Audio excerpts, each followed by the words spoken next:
Oh, come on, give me one of them thunderous welcomes that can be heard all the way from Buffalo. On behalf of the students, faculty, and staff, welcome to the College of Nanoscale Science and Engineering. At the first of its kind in the world, 450 millimeter wafer clean room. Well, at least it was a clean room. I'd like to start by acknowledging some of the elected officials and academic leaders who are present here today. And please hold the applause until I go through all the names. Senator Breslin, Assemblywoman Fahey, County Executive McCoy, Mayor Jennings, the Albany President Jones, Empire State Development President and CEO Ken Adams, only Ken gets his first name mentioned, and Assemblyman McDonald. Please join me in welcoming them.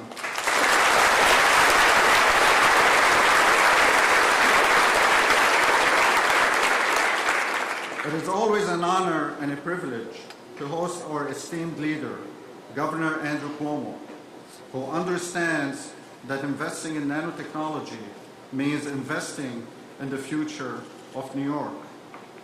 Today is quite the fitting day to host such an exciting announcement by the governor, given that exactly on this day, 130 years ago, the Brooklyn Bridge was open for traffic for the first time ever. The Brooklyn Bridge was truly a marvel of engineering for its time and a striking symbol of the regional partnership linking the boroughs of Brooklyn and Manhattan.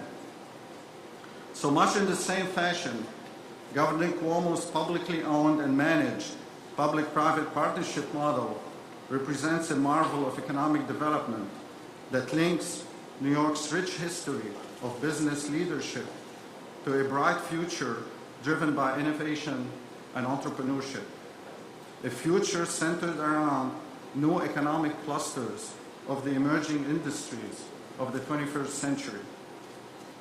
No governor has been more committed to attracting high-tech businesses to our state than Governor Andrew Cuomo. He has created a global paradigm for economic prosperity, the new New York, bringing together government, higher education, and high-tech business to leverage combined resources and to establish New York as the Empire State.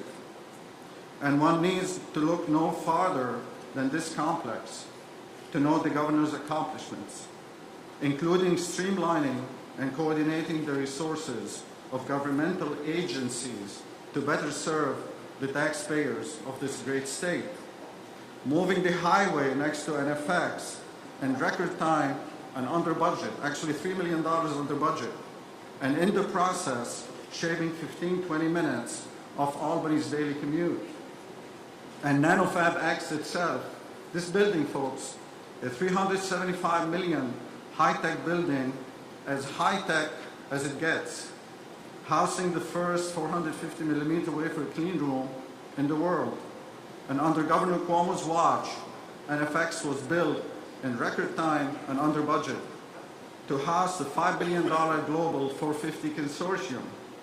Actually, it won me a $100 bet with my IBM colleague, Mike Cadigan, who runs IBM Microelectronics. He thought we could never do it in 18 months, but he still hasn't paid me the bet.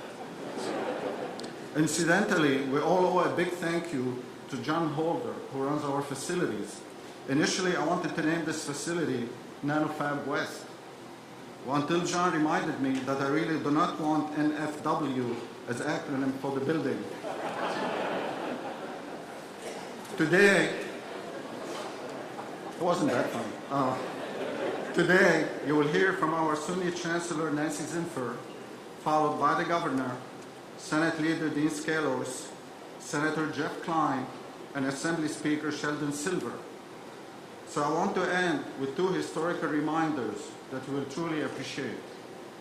It was almost exactly a year ago today that many of us stood here in this very same room, in that corner actually, over there, and heard from the President of the United States. This facility was still a construction site then, but it already held the symbolism and promise of the new New York. In fact, President Obama said that he wanted to see what was happening here in Albany happen in every city across the nation.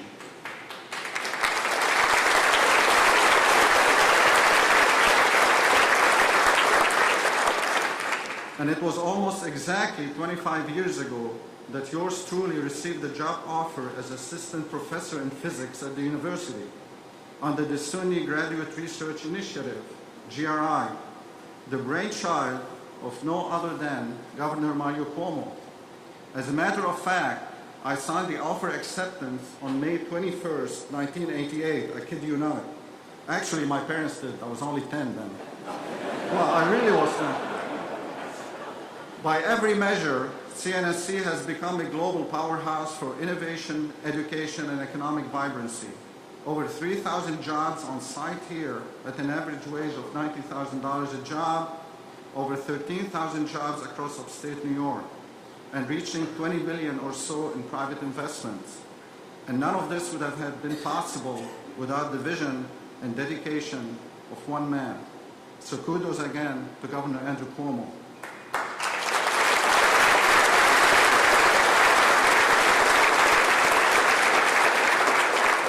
It is now my pleasure to introduce my boss. Remember, she's my boss. Your advocate, our Chancellor, Nancy Zilfer.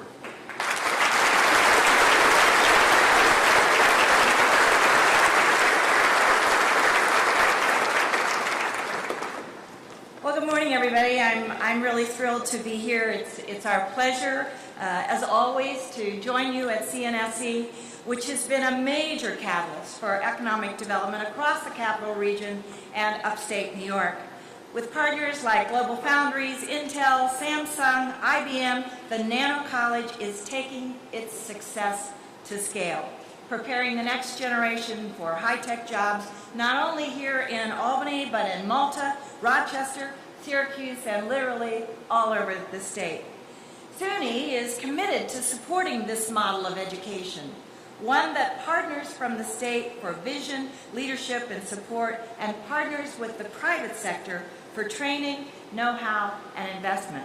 It's all about engaging our communities and creating a higher education network ready and willing to meet the state's workforce needs today, tomorrow, and years down the line. So SUNY stands committed to supporting this model at all 64 of our campuses. But we aren't starting with college. We call our approach cradle to career education because SUNY supports the full and successful transition from preschool to primary to secondary to post-secondary education to career. In short, the education pipeline. Without a doubt, our SUNY system is already leading the nation in so many ways, from its accessibility to its innovative tuition structure to its commitment to revitalizing upstate communities. And without a doubt, we are all here today because of the vision and drive of our great governor, who has redefined state-led economic development and reimagined it to revolve around our institutions of higher learning. From day one, the governor had a vision for our SUNY campuses, and he envisioned them as anchors for the economic growth he wanted to see take root in communities across the state. Through SUNY 2020 and the Regional Economic Development Councils, the governor has invested hundreds of millions of dollars to help make our campuses attractive to high-tech and nanotech research and the corporate partners that help bring in the further investment and technical know-how that creates jobs and will bring innovations to market. Governor Cuomo knows that the high-tech jobs of tomorrow are born from the high-tech research that is going on today, right now, at the campuses just like this one and all across the state of New York. So without further ado, it is my pleasure to introduce the governor of our great Empire State, Governor Andrew Cuomo.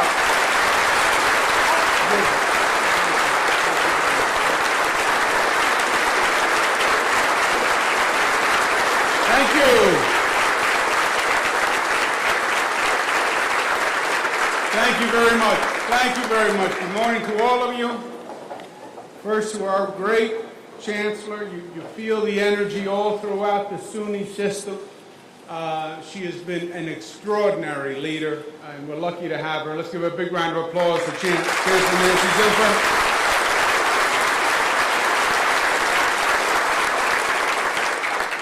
To Dr. Elaine Calleros. I'll tell you what's fascinating about Elaine for me. Some people you meet in life have a gift for conceptualizing and coming up with ideas. Some people have a gift for actually implementing, and they're practically oriented and they're good at getting things done. Very few people are good at both. And Dr. Calleros really combines both those skills. He is a visionary. He sees big ideas. He also gets them done and gets them done extraordinarily well. He has been a real gift to this state and a real gift to economic development all through this state. He's been with us from day one. He birthed this vision and he stayed with it. And he's made this state a better state, and we're lucky to have him, Dr. Elaine Calleros.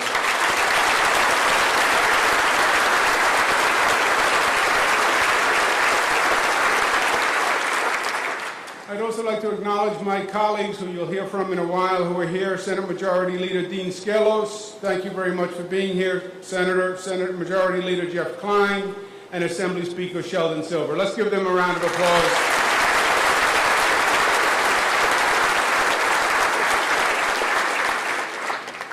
Let's talk about a proposal that I'm very excited about and couldn't be made at a place that is more fitting than this facility.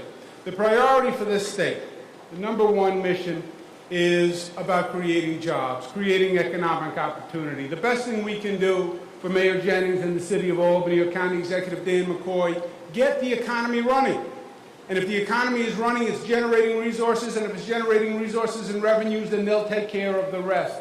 The best thing you can do for a person is get them a job, get them a career, give them that sense of hope, give them that sense of momentum.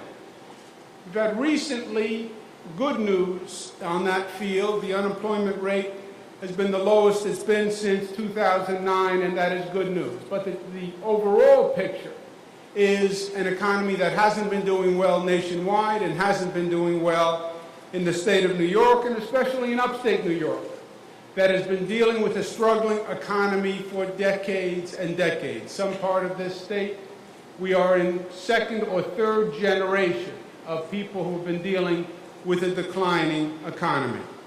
Our approach that we started 2.5 years ago was a two-step process. First, battle the reality and the perception of New York as a high-tax state and anti-business state. We have that perception, and the perception is based in reality, and the way you're going to change that is actually by addressing the fundamentals, which is what we've been working on. That's what the property tax cap was all about. That's what cutting the middle-class taxes to the lowest rate in 60 years, the middle-class tax rate in the state of New York now. Limiting the spending of the state to 2%, showing that people were wrong and the perception was wrong about New York as a high-tax, anti-business state. The second step was developing a new economic development paradigm of regional-based, higher ed-driven public-private sector partnerships. And we've been implementing that all across the state. That's what the Regional Economic Development Councils are all about. That's SUNY 2020. That's the innovation hotspots, the New York Open for Business efforts. That's the business incubator. That's literally birthing businesses, a venture capital fund dedicated to New York businesses, the Next Generation Job Linkage Program, billion-dollar investment for Buffalo, all the same point, regional higher ed-driven investment. Now, we must bring all those pieces together and take our efforts to a new level, because we have big problems, and in the state of New York, when you have a big problem, it begs for a big solution and bringing our approach to scale. New York is a high-tax state. That's the perception. That's the reality. Well, we'll shatter that myth once and for all with the New York tax-free, open-for-business program, which are 100% tax-free communities that will be located all across the state of New York. This is how it will work.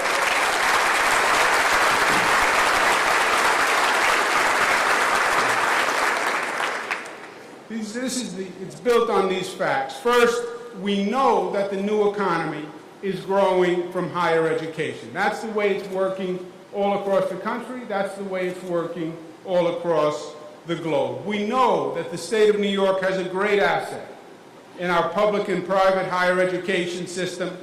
We know that there's a positive synergy between academia and entrepreneurial activity. They are not mutually exclusive, they are complementary in this world today. We know that existing businesses and entrepreneurial activity are attracted to lower tax communities. And we know that because we compete with them all day long, and we're competing with other states who are luring away our people and our businesses by offering lower tax communities. We know, by the facility we stand in today, that that partnership has the ability to regenerate a regional economy with higher ed partnering with the private sector, because it has regenerated a regional economy in the Capital District. This district economy is different because of what you have done here with this project. Our sweet spot, our connection is entrepreneurialism meets academia, meets a regional economy in a tax-free environment. That is the target. That is the target. That is the goal. What is the conclusion? Job creation through higher ed campuses as tax-free communities. What do we mean by tax-free? We mean tax-free.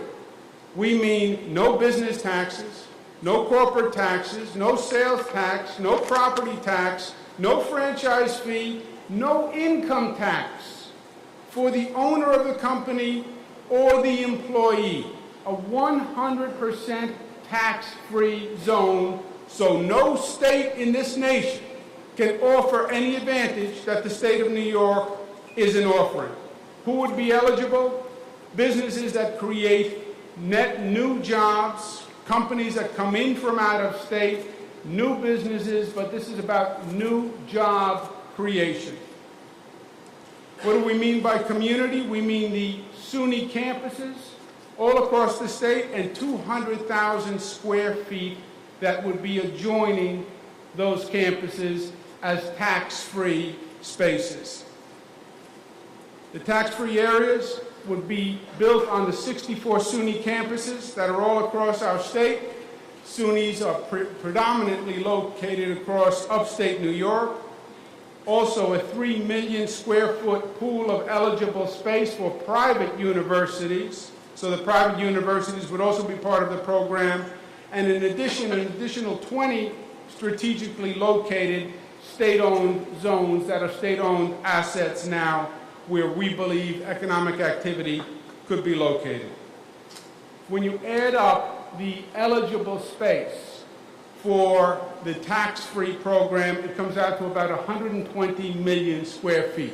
What does that mean? Well, that is larger than the commercial space in San Francisco and Philadelphia combined. That is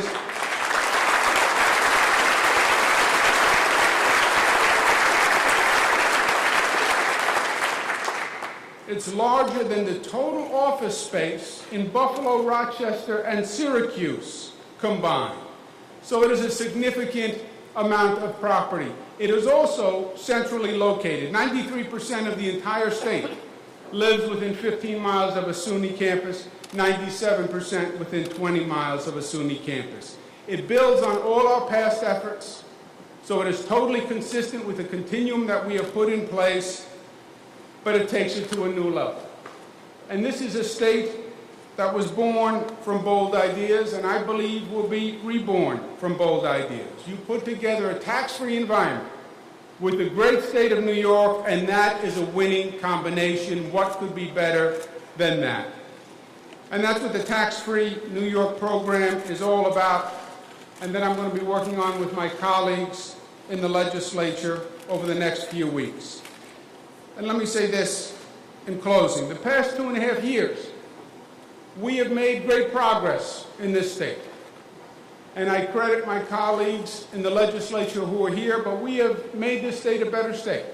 And we have been doing what we said we were going to do 2.5 years ago. We made the government work. We passed 3 budgets on time. We're passing laws. The government is functioning. It's functioning, and it's making this state better. We got our fiscal house in order. We have the arrows pointed in the right direction. That's what the New York Open for Business campaign is all about. That's what the tax cuts are all about. We have the state headed in the right direction. This is now taking everything we've done and taking it to the next level, and taking it to scale, and making the state as great as it can be. I have visited every state in the nation. I used to work in the federal government, and I've been in every state in the nation multiple times. This state has every asset imaginable, and no state has anything over on the state of New York. Our issue has been that we have been in our own way. We have unnecessary regulations. We have an oppressive tax structure. And people didn't leave upstate New York. We chased people from upstate New York. And this is about getting us out of our own way and taking what we've been doing and taking it to scale. Now, this is going to be a powerful signal, because it's every negative they thought about the state of New York, they were wrong. And it's New York creating tax-free entrepreneurial zones that rival anything in the country. And it is going to be bold. And it's going to be so bold and it's going to be so big that it's going to get some people nervous. And there will be naysayers. But I say don't listen to the naysayers. Because this is a state that was not born of doubt. This is a state that was born of confidence. That's who we are as a people. Albany knows that well, the intersection of the Erie Canal. Elaine was talking about the Brooklyn Bridge. Look at the story of the Erie Canal that made this state the state it is today. 1817, the nation, the big entrepreneurial challenge was how were goods going to get to the West? And how were you going to open up the West part of the country? At that time, the West was the Midwest. And Virginia, Thomas Jefferson, they were trying to become the access point to the West by putting together a series of canals. And then the goods would come in through Virginia, and all the commerce would go into Virginia, and they would be the gateway to the western part of the country. And New Yorkers said, we're not going to let Virginia beat us, and we're not going to let Thomas Jefferson beat us. And a governor by the name of DeWitt Clinton, no relationship to the other Clintons, said, I have an idea. We can become the port. The state of New York can become the gateway. The ships can come in by Manhattan. They can go up the Hudson River. They can get to Albany, and they can make a left, and they can come out by Buffalo, and they're in the Great Lakes, and then in the Great Lakes, they can go down to the western part of the country. And someone said, Governor, that's a great plan. One question. When the ship makes the left at Albany, how does it come out by Buffalo? And DeWitt Clinton said, details. 1817, he said, we're going to dig a canal from Albany to Buffalo. Never attempted before. 1817, no hydraulics, men, women, and mules, right? We're going to dig a 500-mile canal. They said he was crazy, literally. There was a move to impeach him. It was called Clinton's Ditch, Clinton's Folly. And he went and he did it.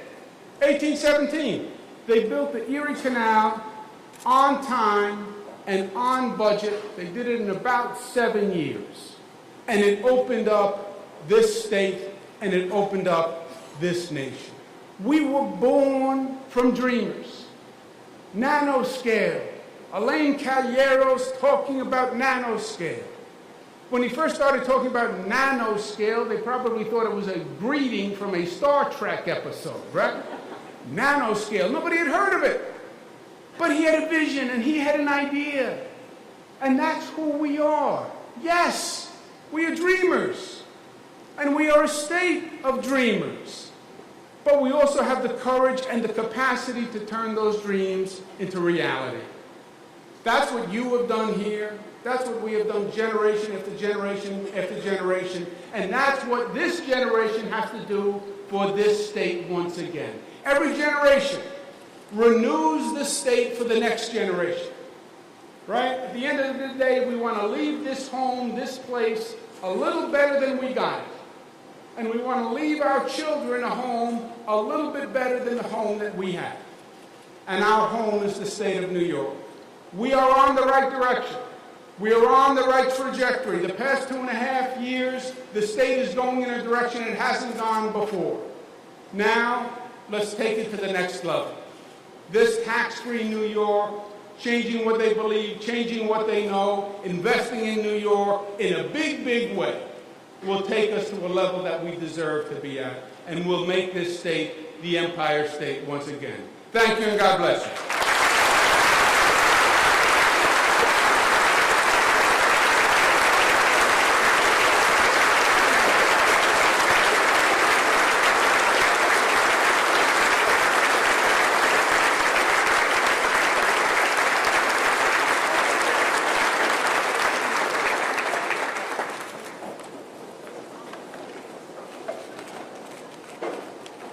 Boy, am I lucky to follow the governor. But I'm sitting here and I said I thought of packing boxes. Governor, isn't it great that we're sending things to Tokyo from here in New York? It really is fabulous. The issue that brings us here today is what's most important in the minds of New Yorkers, and that's jobs. When I talk with my constituents and I have the opportunity to talk to my conference, the issue that comes up all the time, what are we going to do as a conference, what are we going to do as a legislature to create private sector jobs here in New York State? So their concerns are jobs and job security. And I do want to thank the governor for focusing today on ways that we can help strengthen our economy to provide more jobs for New Yorkers so they can provide for their families.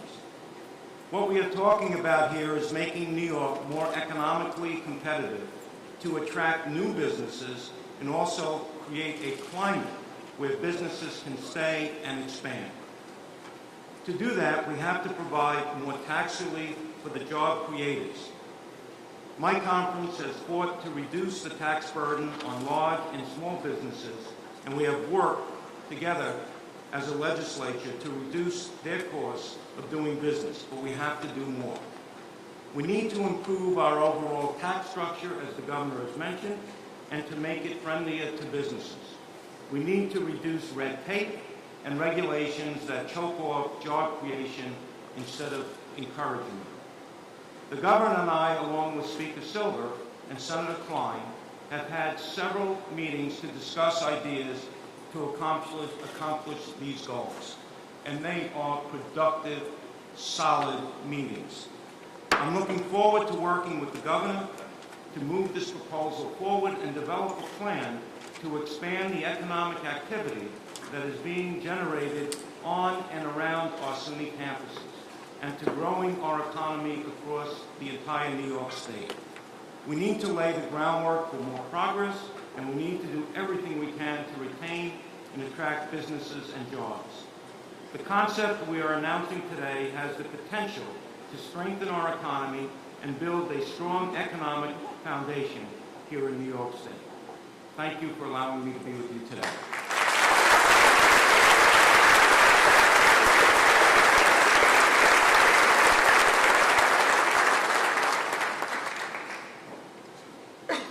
This is truly a great day because as I look behind me, you don't often see tax and free in the same phrase.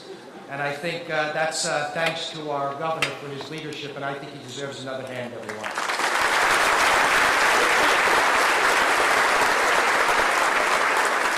To my colleagues, Senator Skelos, Speaker Silver, this is something that's very important because I think over the last year, we have made great strides in making New York business-friendly once again. Over the past year, we reduced small business taxes, provided tax incentives for job creation, and invested in innovation hotspots. So naturally, we can do more, and I think this is the natural progression of how we get it done. You know, when you look and see why businesses aren't located here, it's rather simple. We're not as business-friendly as we should be. These tax-free zones will change that. Over the last 2 years, myself and my colleagues on the Independent Democratic Conference decided to do something novel, talk to businesses. We went around the state, we spoke to small businesses, large businesses, and they said the same thing. We're still burdened by regulations. Other individuals told us we'd love to start up a business in New York. We have the ideas, we have the will, we have the manpower, but we need to get a push. And I think these tax-free zones will do just that. I think we're going to combine the best and the brightest in our state, our institutions of higher learning, and truly do something about finally creating jobs again in New York. I come from a county in the Bronx that unfortunately has the dubious distinction of having the third highest unemployment rate in the state. We need tax-free zones. We need to allow our institutions of higher learning to help attract business and create jobs. That's the only way we're going to do it. And I know not only Bronxites, but workers all over the state want the same dream, a job, to feel that they're part of our workforce again, part of our great state. So I believe that we have the work ethic in our workers. We have workers who have great ideas, and I think these tax-free zones will be the answer in finally creating jobs for New York. And I thank the governor again for that. Thank you all.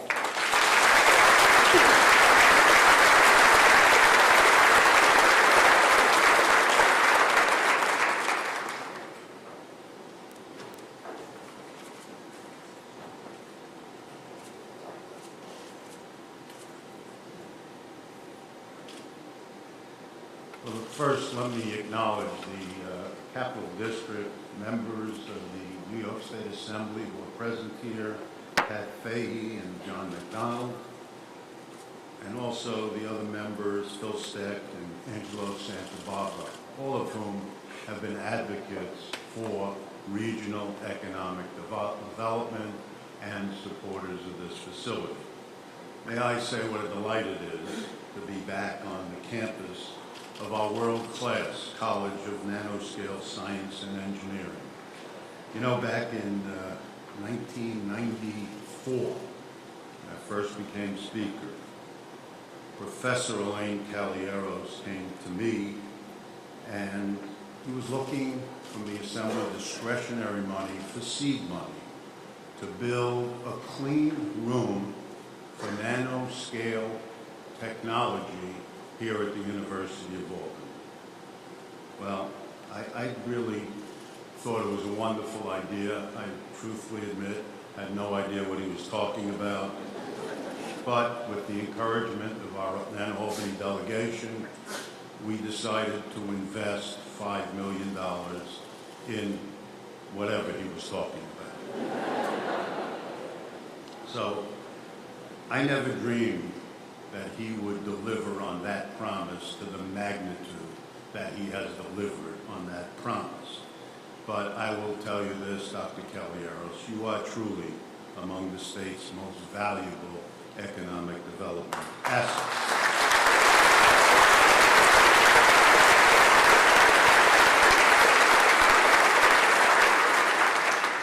Little did I know, of course, after he took the money, he also took Dean Foulahan, Michael Fancher from my staff.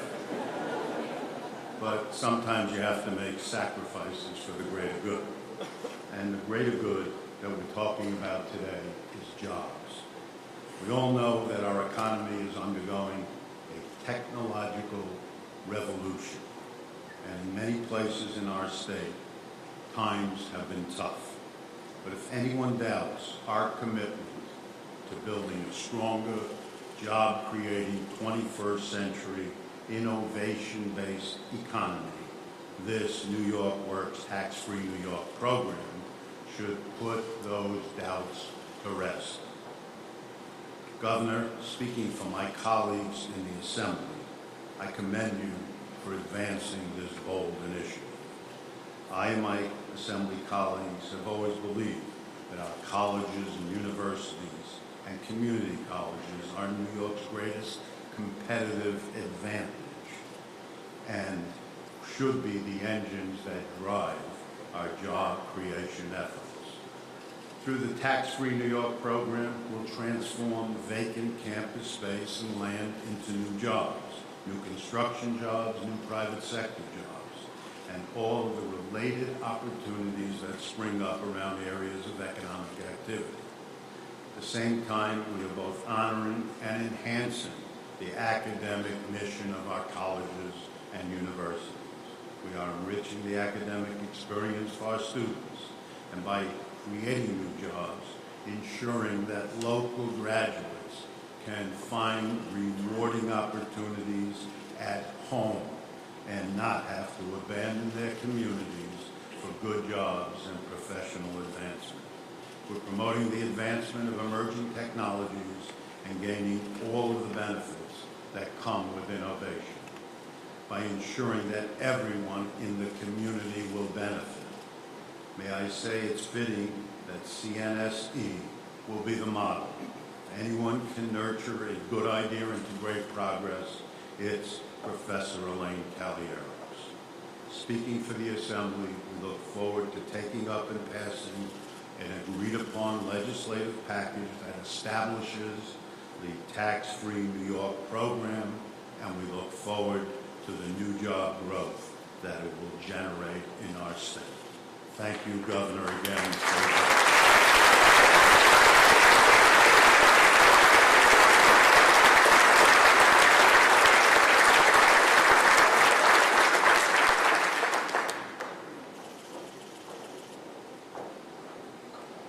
In closing, please join me in thanking the Governor for another home run, and we commit on behalf of CNSC to do everything at our disposal to help advance such a novel concept. So please join me in thanking the Governor and the state leadership.